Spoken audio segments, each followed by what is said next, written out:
తిన్నోడు ఉపాసం పండడు అంటారు పెద్ద మనుషులు. ఈ యుద్ధం వల్ల గ్యాస్ కష్టాల వల్ల అందరు కడుపులు మార్చుకుంటారు అనుకుంటే మనోళ్ళు మాత్రం వాళ్ళ లోపటున్న టాలెంట్ అంతా తవ్వి మరి బయటకు తీస్తుర్రు. ఏముంది కట్టెల పొయ్యి మీద వంటే అనుకుంటే మాత్రం పొరపాటే, అంతకు మించి టాలెంట్ చూపిస్తారు. చూడు మీకు కూడా అక్కడికి వస్తుంది కావచ్చు. ఎవడ్రా వాడు గ్యాస్ లేకపోతే ఇండియన్స్ నానా తిప్పల పడతారని మాట్లాడేది? వెనకటికి గ్యాస్ బుడ్డీలు రాని రోజులల్లా కట్టెల పొయ్యి మీద వండుకున్నారు. కానీ ఇప్పుడు గ్యాస్ కష్టాల వల్ల ఎసొంటి ఉపాయాలు వేస్తున్నారు అనుకుంటుర్రు. మన తాన ఇంతమంది సైంటిస్టులు దాగి ఉన్నారా అనిపిస్తుంది అలా కళా పోషకాలు చూస్తే. వరుస పెట్టి చెప్తా చూడుండ్రి.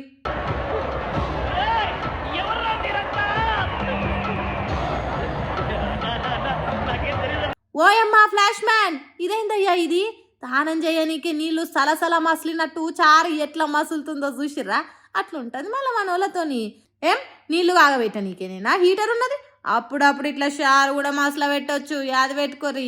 ఇదేం చూసిర్రు? ఇటు చూడుర్రి. అరే ఈడనే ఉన్నావా? చూసుకోలేను అసలు నిన్ను. లేవు లేవు లేవు. मस्त शेड्स ఉన్నాయరా నీలా. అబ్బా కమలాసన్. ఏయ్ నీ తల్లి, ఇది కదా యువతలో ఉన్న టాలెంట్ అంటే. మామూలుగా ఉండదు మరి. అక్కడ చైనా జపానోడు ఏదో కానీ పెడితే మనకేంది బాసు? మనం గ్యాస్ కష్టాలలో ఉన్నప్పుడు మనోళ్ళు కానీ పెట్టేది అస్సలు మ్యాటర్ ఈడ. ఏం గ్యాస్ పొయ్యి లేకపోతే షాయి తాగొద్దా? ఇస్త్రీ పెట్టే లేకనా మనకు షాయి పెట్టుకోనికే? ముద్దుగా తోసులు కూడా అద్దుకోవచ్చు రంది పడకుండా. ఈడికి ఆగలే మనోళ్ళు. ఊర్లో పొంటున్న కట్టె పుల్లలు ఇంగళాలన్నీ ఏరుకొచ్చి కట్టెల పొయ్యి మీద కానిస్తారు వంటకాలు. హాగో అట్లా తీరు కలలు బయట పెట్టి గ్యాస్ కష్టాలని ఇట్లా ఎలా తీస్తారు మనోళ్ళంతా. ఏం చేస్తాం మళ్ళా? గ్యాస్ వచ్చేదాకా ఎదురు చూసుకుంటా కూర్చుంటే కడుపులు నిండాయి కదా. అప్పుడప్పుడు మనలో ఉన్న సైంటిస్టులను ఇట్లా టైం వచ్చినప్పుడు వాడాల్సిందే. ఏమంటారు? నిన్న మొన్న చూసినాం కదా, గ్యాస్ బండలు ఎత్తుకొని ఉరుకుతున్నారు జనాలు. యుద్ధం చేయబట్టి వంట గ్యాస్ సప్లై లేక జనం సతమతం అవుతున్నారు. హోటళ్ళల్లా హాస్టళ్ళల్లా అన్ని అవన్నీ మూతపడుతున్నాయి అని చెప్పుకున్నాం కదా. ఇట్లనే గ్యాస్ దొరకని కాలం వస్తే పొయ్యి వెలిగిచ్చే దిక్కు లేకుండా అవుతుంది దేశంలో. ఆగో అందుకే మన ప్రధానమంత్రి మోడీ సారు దేశ పబ్లిక్ కు తిప్పల కాకుండా గొప్ప గొప్ప పనులు చేస్తున్నాడు. రోమన్ సామ్రాజ్యం దలగబడుతుంటే నీరో చక్రవర్తి పిడేలు వాయించిండట అని ఇన్నాం గాని చూడలేదు. కానీ గసొంటి పనిని చూసే భాగ్యం కలిగించినట్టే చేస్తున్నాడు మన ప్రధానమంత్రి మోడీ సారు.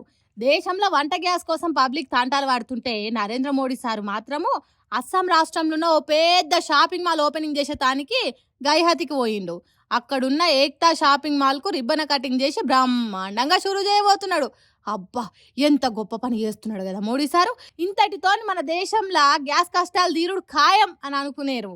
ఆ షాపింగ్ మాల్ ఓపెనింగ్ కు గ్యాస్ దొరుకుడుకు దొరకకపోవుడుకు సంబంధమే లేదు. మరి అట్లయితే ఏక్తా షాపింగ్ మాల్ ఓపెనింగ్ కు ఎందుకు చేస్తున్నట్టు అంటారా? హాగో దాన్నే దేశం దలగబడుతుంటే ఫిడేలు వాయించుడు అంటారన్నట్టు. అయ్యో దేశంలో గ్యాస్ కొరత వచ్చింది, కుర్చీలో కూర్చొని దరిద్రమైన నిర్ణయాలు తీసుకున్నాడుతోని ఇసోంటి గతి దేశానికి వచ్చింది అనేది పబ్లిక్ కు తెలియకుండా ఇట్లా కవరింగ్ ఇస్తున్నాడు అన్నట్టు. ఏందో ఏమో గొప్ప గొప్ప నాయకులు చేసే పనులు అస్సలు అర్థం కావు. వాళ్ళు దేశం కోసం పని చేస్తున్నారో లేక దేశం కోసం పని చేయిస్తున్నారో తెలుస్తలేదు. ఏందో ఏమో పోన్రే, ఈ మోడీ సార్ చేసే పనులు ఊహాతీతంగానే ఉంటాయి కదా.